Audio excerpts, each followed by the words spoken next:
Well, welcome to another edition of More Bad News, brought to you, as always, by Camel Cigarettes. Take the Camel's Challenge, smoke Camels for 30 days, and see for yourself what Camels can do for you. Well, my friends, it's certainly been another week of bad news, and we're going to get into the American Revolution, so we'll talk a little bit about some of reflecting on the bad news, uh, again, the focus that I have is a piece of news that came out this week.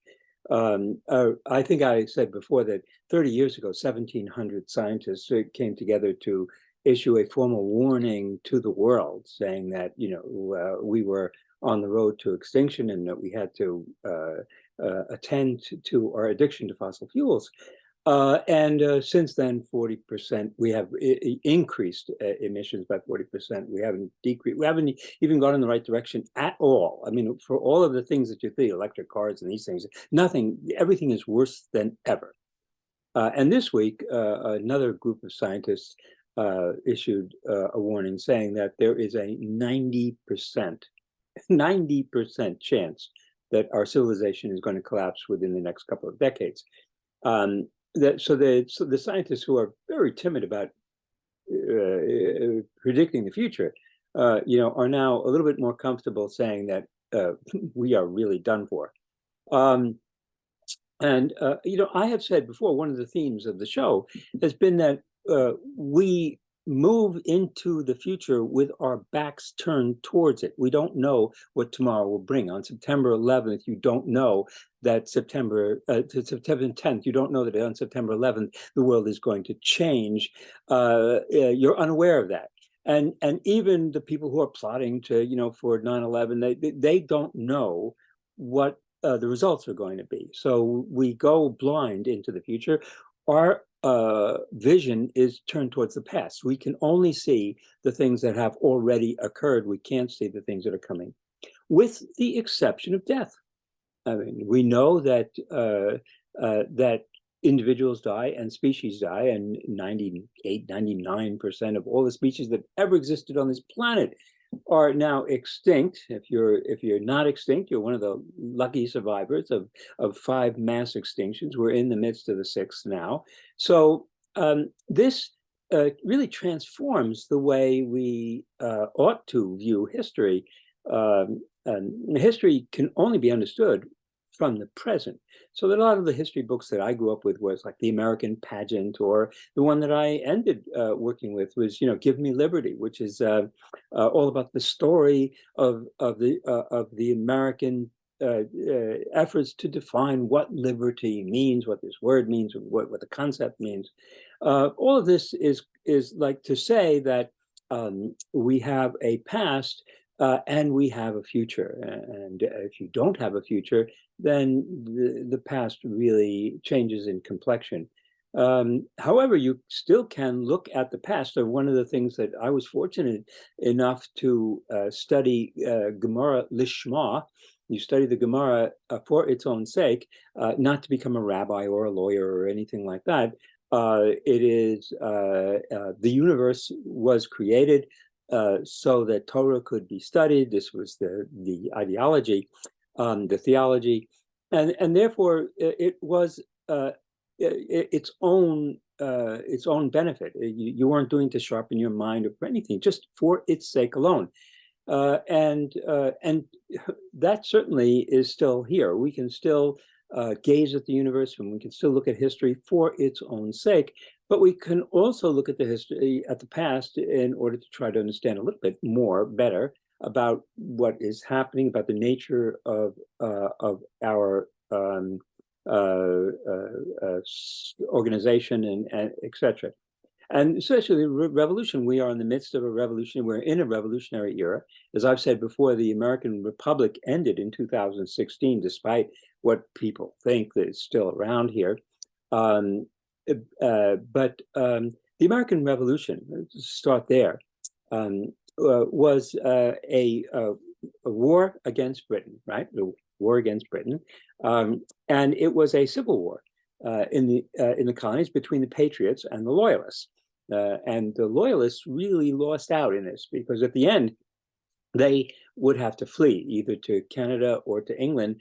And the British were not particularly happy to have them. I mean, they weren't offered, allocate. These are the people who stood up for the king and country and fought to the death, and then lost everything. You'd think they would end up in Canada and England as heroes, and instead, nobody wanted to have anything to do with them. It was also a class war. It was a war between elites.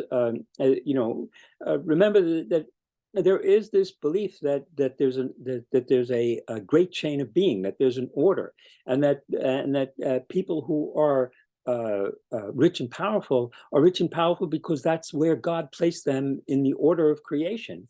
The father is the head of the family. The church is the head of Jesus is the head of the church.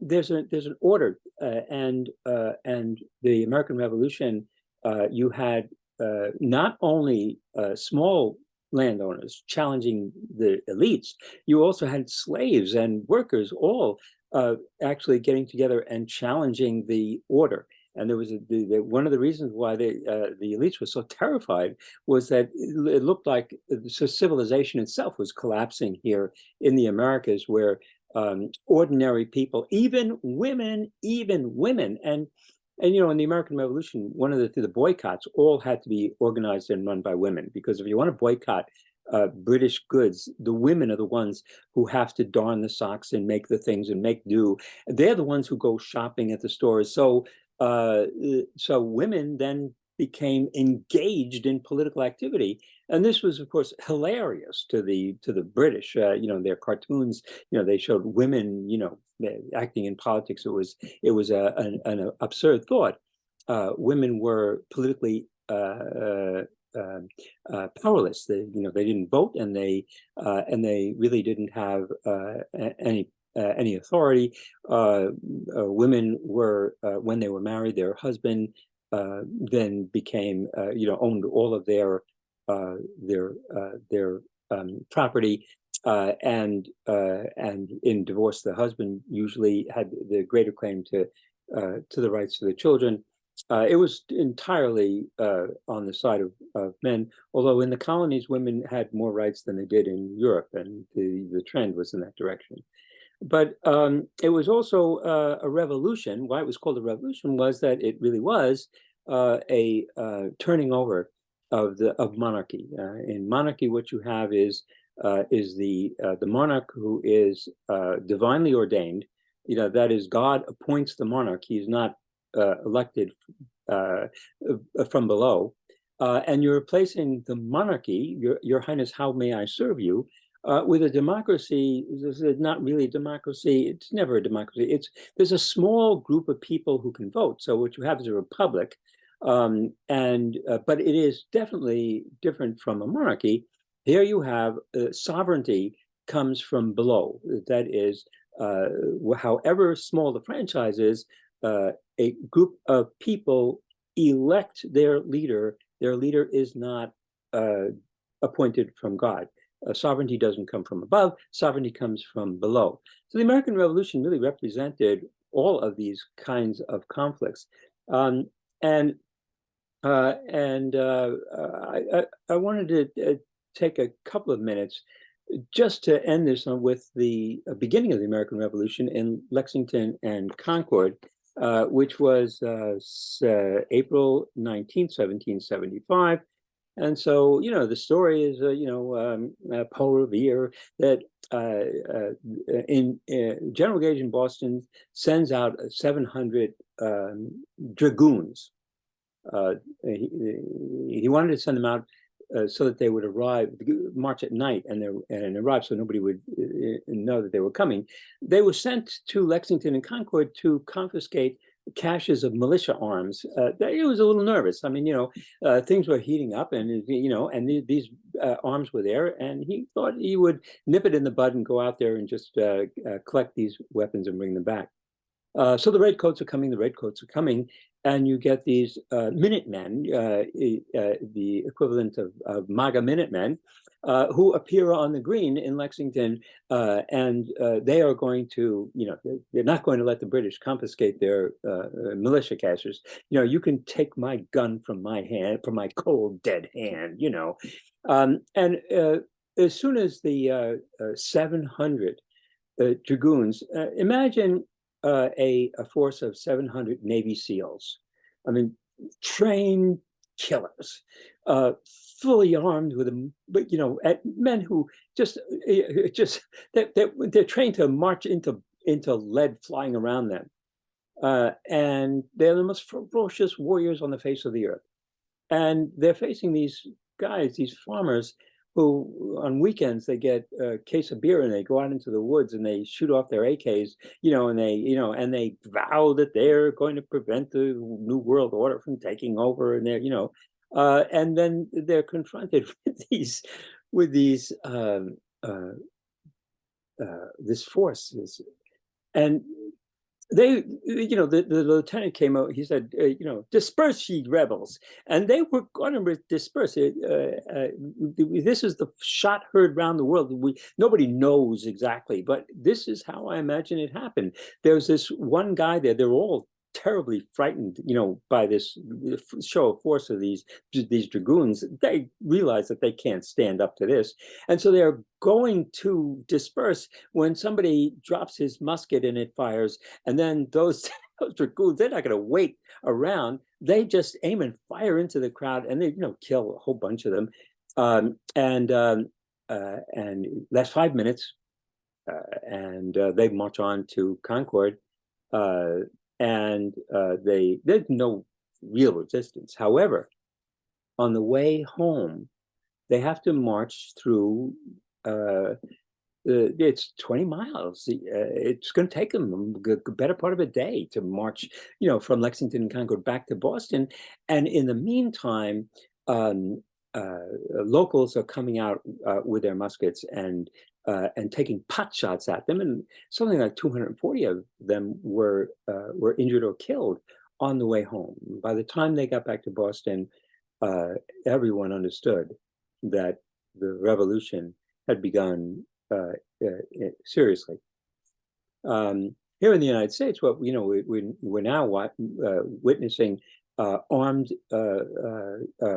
MAGA Republicans demonstrating with their guns, instead of with tiki torches. They're demonstrating with guns, and there've been calls to attack the infrastructure. And what we've seen is numerous attacks on power stations. It's you go out, you take a few pot shots at a power station, knock out the power station, and 5,000 people are without electricity. That kind of disorder, we have no protection against, since one political party here is totally anti-government. And in Florida now, Ron DeSantis wants to allow anyone to carry a weapon without any kind of permit. If you have a gun, you can carry it. And in Florida, you have your right to stand. If you're afraid that somebody is going to harm you, you can just take out your gun and shoot them down. That's clear. And then you can take the weapon and sell it on eBay for $100,000. So it's that's where we are, and history is still interesting to study lishma. It's not going to change our fate. It isn't going to help us to avoid mistakes. We're going to make every possible mistake, but it will entertain us as we go down this road. And that's it for this week. I'll see you next week with more bad news. As always, brought to you by Camel Cigarettes. Have a good week.